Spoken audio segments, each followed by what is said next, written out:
Alright, so this is the first step in my recipe, patatim. So I will boil first the 3 pieces of pata with bay leaves, pepper, some salt, and of course water.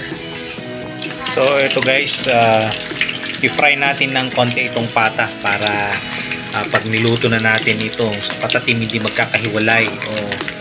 Yes, matatanggal yung mga balat niya, intact pa rin. Yan. Ito na yung ating trinay ng konti na pata, no? Lagyan na natin ng ibang mga spice like onion. Okay.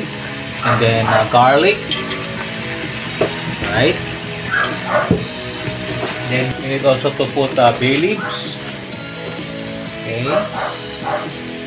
Yan.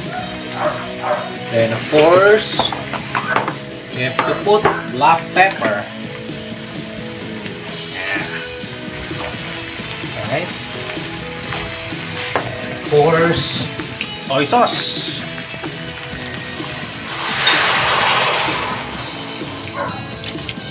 There.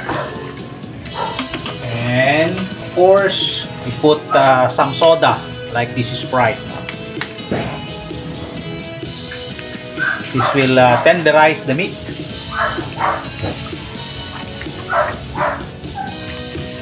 Then, maglagay din tayo ng seasonings. Right. There. Okay. And then, of course, we put water.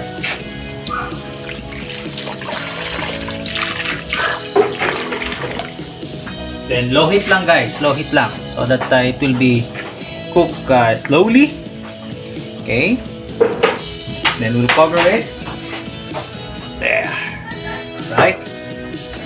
Alright guys, so ito na yung ating patatim, no? So nagbo-boil na siya, no? And in about 30 minutes this will be cooked, and later we will add also pineapple. Yummy guys. Okay guys, so eto na, it's almost done, our patatim with the small intestine or silit. We're going to put now the pineapple chunks. Okay, yan. So yummy guys,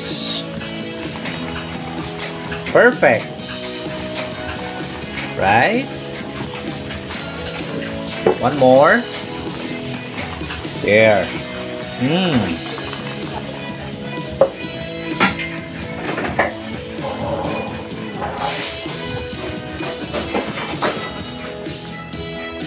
Guys, so finally, here is our finished recipe, ang ating patatim with pineapple chunks, boiled egg, and of course, intestine, small intestine. Yan, so tender guys.